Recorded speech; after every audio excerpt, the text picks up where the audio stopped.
Welcome, everyone, and thank you for taking the time to tune in to Shedding Light in conversation with survivors and advocates of domestic violence. My name is Mallory Kaloje, and along with being the Director of Events for A Safe Place, I will also be your moderator for this series. A Safe Place is the sole provider of comprehensive services for victims of domestic violence and human trafficking in Lake County. In light of COVID-19, we are facing new challenges as the number of domestic violence cases has increased dramatically. And now more than ever, we need to gain and spread awareness as a community. We can amplify the voices of survivors. Today, I am so excited to be joined by A Safe Place's very own art therapist, Hannah Rogers. Hannah, welcome. Thank you, Mallory. Thank you for being here. How are you today? I'm good. How are you? Good. Staying busy, excited about all of these videos and getting to spread awareness about all the different types of services that we have available, the different barriers people are facing so that our community can be more aware. So Hannah, tell us a little bit about yourself. Tell us, for our viewer, dying to know all about you. Well, like Mallory said, I'm the art therapist here. I've been here like 4 or 5 months now, so all during COVID times.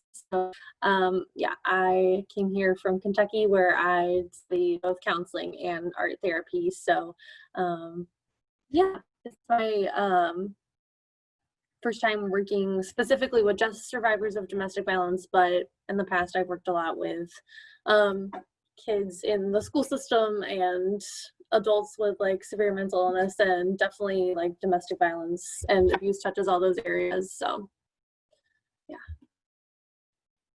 Definitely. Now you went to school in Kentucky. What made you connect with A Safe Place? Yeah, so I was already planning to potentially move up here just because of friends, and my partner is here, so that was already my like long transition plan. So of course I wasn't like in person connected with anyone up here since I did decide to go to school down there.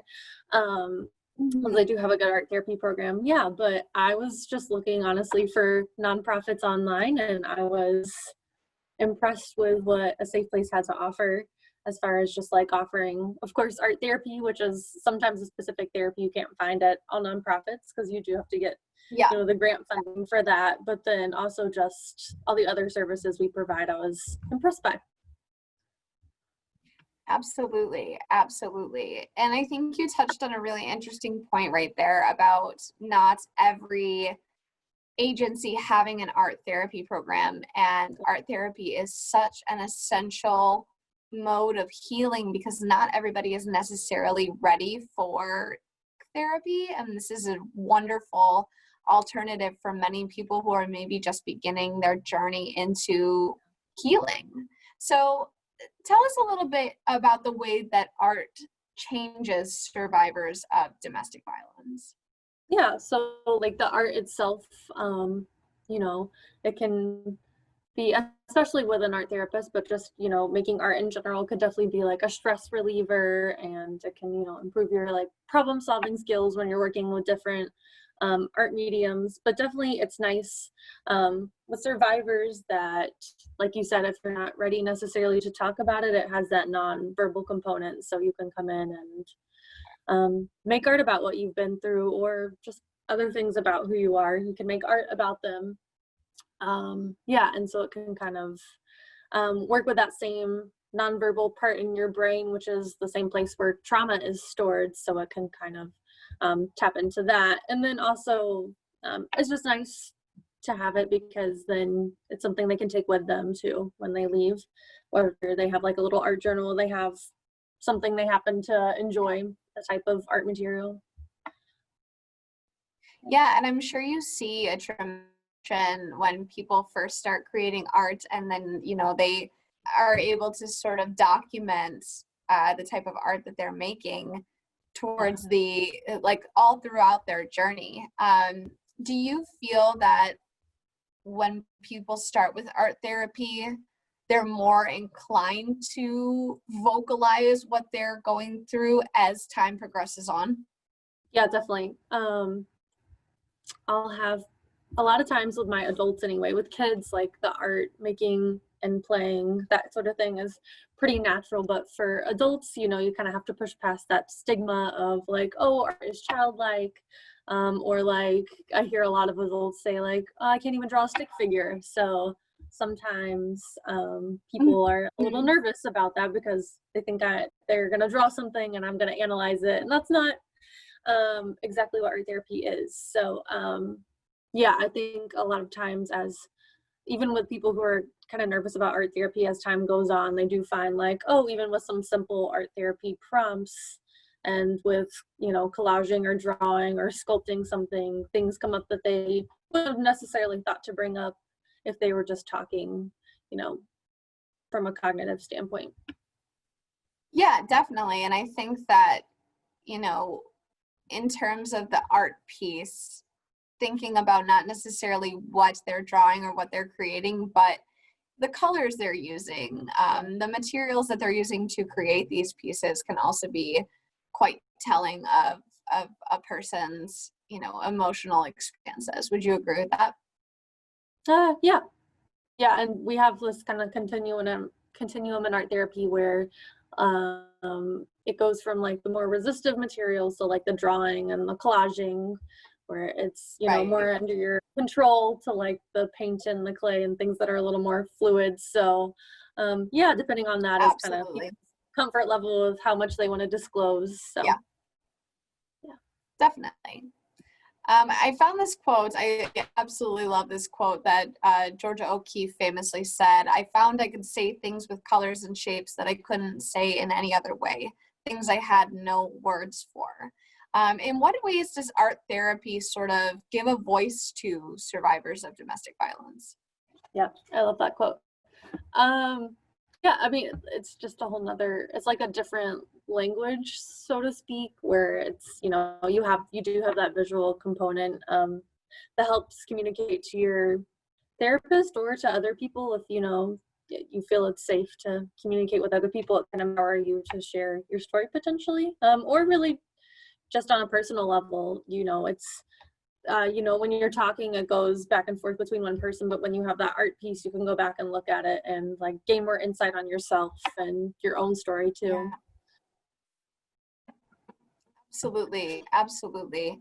Why do you, or not why do you think, but what is one thing that you want our community to know about the art therapy program here at A Safe Place? Um, yeah, that we can, you know, we do have art therapy, like you said, and not everyone Mhm. has that. But we do have we have the space and a few other spaces that have room either to just come and have a safe space to create if you're not comfortable talking, or, you know, it's just something, art therapy is something new you want to try if you've tried other therapies.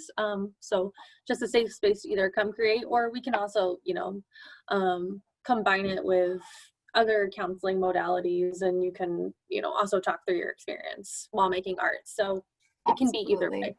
Yeah. Absolutely. And I think that just making people aware that the resources is the first step Yeah. in getting people the help that they need and in a way that works for them. You know, Right. a lot of people aren't aware of these resources and the very comprehensive services that we're able to provide, you know, no matter where you're at in your journey. So I think making people aware of the fact that we have alternatives to talk therapy. We have something that, you know, doesn't necessarily make survivors have to speak right away. They can speak through their art. And I think that's very, very important for a lot of people in their journey. Yeah, for sure. Hannah, one more question for you. Why do you think it is so important, not just now for Domestic Violence Awareness Month, but all year, 24/7, 365? Why is it so important for a safe place to be having this dialogue about raising awareness about domestic violence? Because, you know, there is a stigma around domestic violence, or there's misconceptions. So just making sure that people have the resources when they need them, or that they're aware, you know, raising awareness that um, it can personally affect them. Because yeah, like I said, one thing that drew me to a safe place was just having that comprehensive services. So like we start with the prevention side with like our younger people and our adults, like educating people, and then we also work with people who are like currently in abusive relationships or people kind of on the other side in the healing process. So yeah, it's really important to get it out to people in all those stages. Absolutely. And I think that you're so right that, you know, we offer services that reach people where they're at. And I think art, very much like music or dance or any sort of art form, is a very inclusive space for people. And Yeah. we take those artistic modes and we sort of create them to meet survivors where they're at in their journey. And I think that's just very incredible. We are so thankful to have you as our art therapist here at A Safe Place. Thank you so much for joining us today and shedding some light on how art therapy can be such a benefit to survivors. I'm so thankful that we got to take this time to talk today. For anybody looking for more information on A Safe Place, our services, or ways to get involved, you can reach us at asafeplaceforhelp.org to get all of that information. And thank you guys for tuning in. We will see you guys next time. Thanks. Bye.